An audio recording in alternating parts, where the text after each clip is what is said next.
Hi guys, welcome to my first another video. আজ আপনাদের সাথে আমি একটা সুন্দর লোকেশন শেয়ার করব।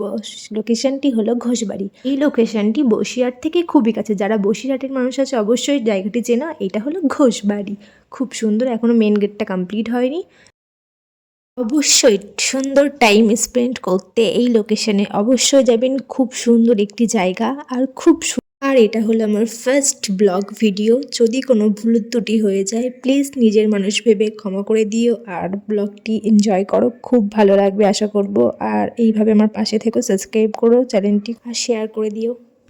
এইটি ছিল সরস্বতী পুজোর প্যান্ডেল। দেখুন, খুব অসাধারণ একটি লোকেশন আর খুব সুন্দর আর প্রচুর বড় জায়গা। মানে আপনারা একটা দিনে পুরো ঘুরে কমপ্লিট করতে পারবেন না। আপনারা যদি যান অবশ্যই বাইকে করে যেতে পারেন, না হলে টোটো আছে। বসিরহাট থেকে টোটো ঘোষবাড়ি যাবেন। খুব সুন্দর একটি জায়গা, খুব সুন্দর।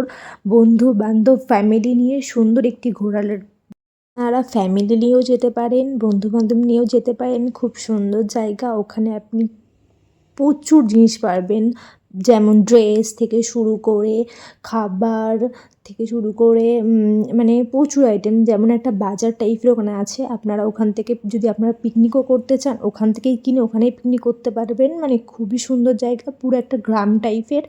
এটা আমরা এখন যাচ্ছিলাম চার্চের দিকে। ওখানে একটা চার্চ আছে যেটা এখনও পুরো কমপ্লিট হয়নি, কিন্তু এটা খুবই সুন্দর লোকেশন। প্রচুর ফ্লাওয়ার্স আছে, খুবই সুন্দর লোকেশন। আপনারা অবশ্যই যাবেন আর আমাকে কমেন্ট করে বলবেন আপনাদের কেমন লাগলো এই জায়গার লোকেশনটা। তো আমি এখন যাচ্ছিলাম চার্চের দিকে, তো দেখুন।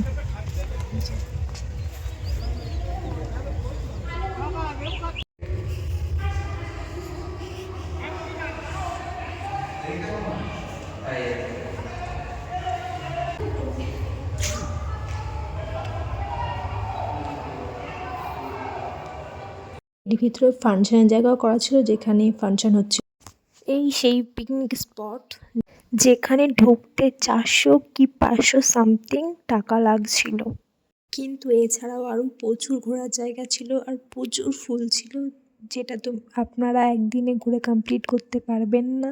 তো অবশ্যই সেগুলো কভার করবেন। খুব সুন্দর সুন্দর জায়গা, খুব সুন্দর সুন্দর লোকেশন আছে। এটি সবসময় থাকে, আপনারা যখন খুশি তখন যেতে পারেন। খুব ভালো জায়গা। তারপরে সন্ধ্যের পরে জায়গাটা যে এত সুন্দর লাগবে আপনারা না গেলে বিশ্বাসই করবেন। আর খুব সুন্দর লাইটিং দেওয়া, চার্চটি তো আরও সুন্দর লাগছিল।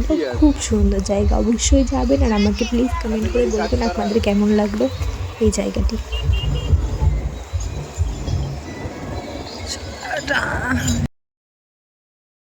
যেহেতু আমরা বাইক নিয়ে গেছিলাম সেহেতু আমরা সব জায়গায় ঘুরে ঘুরে দেখতে পেরেছি আর খুব ভালো মজাও করেছি। তারপরে ফাইনালি উঠেছিলাম আমরা ড্রাগন ড্রাইভে। উঠেছিলাম মাত্র 30 টাকায় আর আমাদেরকে ঘুরিয়েছে মাত্র 20 পাক। আপনারা অবশ্যই যাবেন আর এই রাইডে অবশ্যই উঠবেন। আমরা 30 টাকা দিয়ে উঠেছি, 18 পাক। ভাই কেউ চলে আসো, কি জানো ঘোষবাড়ি মেলায় ড্রাগন রাইডে 30 টাকায় 20 পাক। আসবেন, খুব ভালো খুব ভালো। এই যে মেলার এই যে এর পাশে এটা 30 টাকায় 20 পাক। আসবেন আপনারা। Bye bye. এই যে গাইস বাঁশবাগান, এই যে পাশে বাঁশবাগান, ঘোষবাড়ি মেলা সামথিং না, বাট এটা একটা মানে পার্ক টাইপসের। এই যে আমরা বাড়ি যাচ্ছি প্রায় 7টা 7:30 সামথিং। প্রচুর সুন্দর গাইস, প্রচুর সুন্দর। এই যে খুব সুন্দর, এই যে হলো নাগরদোলনা, মাত্র 60 টাকা। এই যে খুব সুন্দর সুন্দর জায়গা আছে এখানে, আপনারা প্লিজ আসবেন আর খুব ভালো। চলো ওখান থেকে ফটো তুলি। যাচ্ছি আমরা ফটো তুলতে। ঘোষবাড়ির একটা মানে ইয়ে করা আছে, দেখাচ্ছে আমাদের ঘোষবাড়ি। এই যে সকলের বাড়ি ঘোষবাড়ি, আসবেন আপনারা, খুব সুন্দর। আমি ফটো তুলবো। আমার এই ব্লগটা আপনাদের কেমন লাগলো প্লিজ কমেন্ট করে জানাবেন ও চ্যানেলটি সাবস্ক্রাইব করে দেবেন। এইভাবে পাশে থাকবেন নতুন ভিডিও দেখার জন্য। ঘোষবাড়ি অনেকেই ঘোষবাড়ি মানে এই যে মেন বাড়ি আর এই যে একটা প্যান্ডেল, এটাকে বলা হয় ঘোষবাড়ি। তো আপনারা সবাই আসবেন। আবার দেখা হবে নতুন কোনো ব্লগ নিয়ে, তার জন্য চ্যানেলটি সাবস্ক্রাইব করে দেবেন, ওইভাবে পাশে থাকবেন। So bye bye.